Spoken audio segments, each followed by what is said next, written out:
اس طرح نے آج ہمارے اللہ تلاوت کی اللہ رب فرماتے ہیں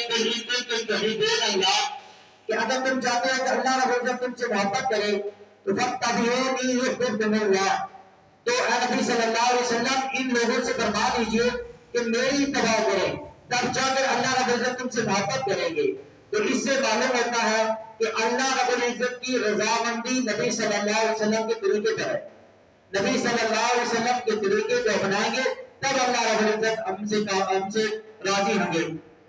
نبی صلی اللہ علیہ وسلم کے طریقے کو چھوڑ کر غیروں کے طریقے پر اگر ہم چلیں گے، اگر ہم مغربی تہذیب پر چلیں گے تو جو دنیا میں بھی خسارہ ہوگا آخرت میں بھی ہمارے لیے خسارہ ہوگا۔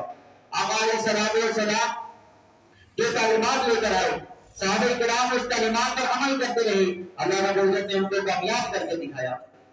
کہ آقا علیہ الصلوۃ والسلام بعثت معلما، آقا علیہ الصلوۃ والسلام فرماتے ہیں انما بعثت معلما، اللہ نے مجھے معلم بنا کر بھیجا ہے، میں لوگوں کے لیے ان کی بہتری کے لیے ان کی اچھائی کے لیے آیا ہوں، لوگوں کو جہنم سے بچا کر جنت میں لے جانے کے لیے آیا ہوں۔ تو آج حضور علیہ الصلوۃ والسلام کی زندگی پر اگر ہم عمل کریں گے تو ہم بھی کامیاب ہو جائیں گے، اگر نبی صلی اللہ علیہ وسلم کی زندگی کو چھوڑیں گے تو پھر ہم بھی ناکام ہو جائیں گے۔ میرے دوستو، آقا علیہ الصلوۃ والسلام کی شان ہی اتنی بلند ہے کہ اللہ رب العزت قرآن میں فرماتے ہیں وَمَا أَرْسَلْنَاكَ إِلَّا كَافَّةً لِلنَّاسِ بَشِيرًا وَنَذِيرًا، کہ ہم نے آپ کو سارے جہاں پہ جتنے بھی انسان ہیں سب کے لیے بشیر، بشارت دینے والا اور ڈرانے والا بنا کر بھیجا ہے۔ یعنی ہمارے نبی صلی اللہ علیہ وسلم صرف انسانوں کے لیے نہیں، ہر ایک مخلوق کے لیے نبی بن کر آئے، ہر ایک مخلوق کے لیے۔ دوسری جگہ اشارت ہے وَمَا أَرْسَلْنَاكَ إِلَّا رَحْمَةً لِلْعَالَمِينَ، اب حضور پیغمبر ہم نے آپ کو سارے جہاں کے لیے رحمت بنا کر بھیجا، رحمت بنا کر بھیجا، انسانوں کے لیے رحمت، حیوانوں کے لیے رحمت، بے جان چیزوں کے لیے رحمت، عورتوں کے لیے رحمت، بچوں کے لیے رحمت۔ انسانوں کے لیے کیسے رحمت؟ جس طرح بتایا اس کا چکا ہے کہ وہ لوگ جو ضلالت، کفر و شرک میں مبتلا تھے، گمراہی میں مبتلا تھے، نبی صلی اللہ علیہ وسلم کی اس محنت کی وجہ سے اللہ رب العزت نے ان کو کامیاب کر کے دیا۔ نبی صلی اللہ علیہ وسلم پر رحمت بن کر آئے۔ عورتوں کے لیے کیسے رحمت بن کر آئے کہ نبی صلی اللہ علیہ وسلم کی بعثت سے پہلے عرب کا معاشرہ عورت کے قبول نہیں کرتا تھا، عورت کو ایک ناشور سمجھا جاتا تھا، معاشرے میں ایک بری نظر سے عورت کو دیکھا جاتا تھا۔ نعوذ باللہ، اتنے تک بھی آتا لکھا ہوا ہے کتابوں میں، اگر کسی کا اگر بھاری فوت ہو جاتا تو وہ اپنی والدہ کو جا کر منڈی میں جا کر فروخت کر دیا تھا، اور ایسے حالات لوگوں کو جاتے تھے۔ نبی صلی اللہ علیہ وسلم نے اس معاشرے کے لیے کھڑا ہوا کر لوگوں کی محنت کی، تو وہی لوگ تو ان کی کیسے لوگ بن جاتے ہیں، عورتوں کی عزت کیسے بن جاتی ہے۔ آقا علیہ السلام فرماتے ہیں حضور علیہ السلام جو ہے تو آج کہتی ہے کہ مجھے شریعت کی طرف سے کوئی ہمیں اسلام حقوق نہیں دیتا، مغربی ممالک ہمیں حقوق دیتا ہے، اسلام ہمیں حقوق نہیں دیتا، جبکہ اصل حقوق اگر دیے تو اسلام نے دیے ہیں، اسلام کے علاوہ کسی نے بھی نہیں دیے۔ دیکھا جائے تو عورت اسلام کے اندر جو حقوق دیے گئے ہیں تو یا تو اگر ماں ہوگی یا بیٹی ہوگی یا کسی کی بہن ہوگی یا بیوی ہوگی، اگر ماں ہے تو اسلام کہتا ہے کہ اس کے قدموں کے نیچے اللہ نے جنت رکھی ہے، یعنی اگر ماں ہے تو اس کے قدموں کے نیچے اللہ نے جنت رکھی ہے، اس کی خدمت کرنے اور پتا جنت حاصل کر سکتا ہے۔ اور اسی طرح اگر کسی کی بہن ہے تو وہ اس کی عزت ہے، اللہ نے اس کو کی درخواست کے لیے اس بہن کو عزت بنا دیا۔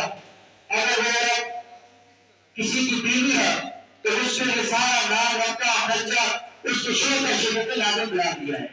اور اگر وہ کسی کی بیٹی ہے تو شریعت کی طرف سے یہ حکم آتا ہے، اگر وہ کسی کی بیٹی ہے، اگر نبی صلی اللہ علیہ وسلم فرماتے ہیں اگر کسی نے کسی طرح اللہ عزت نے دو بیٹیاں دی، دونوں کی کسی نے پرورش کی، اس کے بعد اپنے ذمے سے اس کا حقوق ادا کیا، کسی جگہ کی شادی کرا دی، اس کے بعد اپنے ذمہ داری کے فرائض کا انجام دے دیا، وہ قیامت والے دن نبی صلی اللہ علیہ وسلم فرماتے ہیں قیامت والے دن وہ شخص میرے ساتھ ایسے ہوگا جیسے یہ دونوں انگلیاں، یعنی وہ شخص میں اتنے قریب ہوں گے، اتنی زیادہ حقوق دینے والا صرف اسلام ہے۔ بچوں کے حقوق جس طرح میں انہیں کلوں کے تکلیف اور کیا بتایا تھا کہ نبی صلی اللہ علیہ وسلم کہ ایک جتنی بچے کو دیتا ہے اس کے جگہ اپنے کندھے پر بٹھا لیتے ہیں، عائشہ سے کہتے ہیں کہ تو اس کی ماں ہے، میں سوال ہوں. جو حیوان ہوتے تھے وہ بھی نبی صلی اللہ علیہ وسلم کے پاس آ کر شکایات کرتے تھے. حیوان آ کر بھی نبی صلی اللہ علیہ وسلم پر ان کے لیے بھی رحمت بن کر آئے تھے.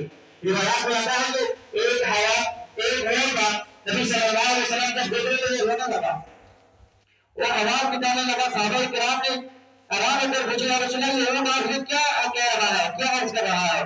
نبی صلی اللہ علیہ وسلم فرمایا یہ اپنے مالک کی شکایت کر رہا ہے. کہ مالک کو جب بلایا تو آپ صلی اللہ علیہ وسلم فرمایا کہ تو اس کے اوپر زیادہ بوجھ ڈالتا ہے. تو اس نے کہا یا رسول اللہ میرے لیے یہی زندگی کا بسر ہے، اسی طرح میں اپنا گزارا کرتا ہوں. نبی صلی اللہ علیہ وسلم فرمایا نہیں، اس پر زیادہ بوجھ نہیں ڈالو. جب تک یہ اونٹ جوان تھا تیرے خدمت کیا کرتا تھا، اب یہ بوڑھا ہو گیا ہے، اب اس کے اوپر زیادہ بوجھ نہ ڈالا کرو. تو حیوان بھی نبی صلی اللہ علیہ وسلم کے پاس شکایات لے کر آتے. میں جس طرح عرض کیا کہ پہچان چیزیں بھی نبی صلی اللہ علیہ وسلم کے پاس آ کر شکایات کرتی تھی. آقا علیہ السلام کے پاس جب منبر بن کر آیا، آپ صلی اللہ علیہ وسلم منبر بننے سے پہلے مدینہ منورہ میں 5 ہجری تک ایک کھجور کا تنا ہوتا تھا، اس کے اوپر سارا لے کر خطبہ دیا کرتے تھے.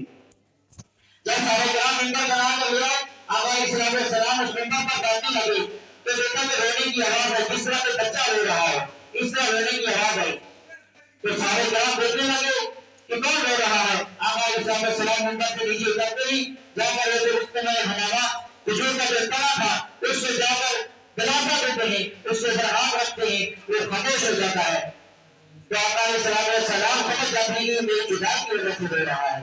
تو آقا علیہ السلام صحابہ کرام سے کہتے ہیں اے صحابہ یہ میری جدائی میں رو رہا ہے، آپ اس طرح کریں کہ اس کو جنت کے لیے میرے جنت سے لے کر جنت بقیع کے درمیان میں اس کو جنت کا فن کرو.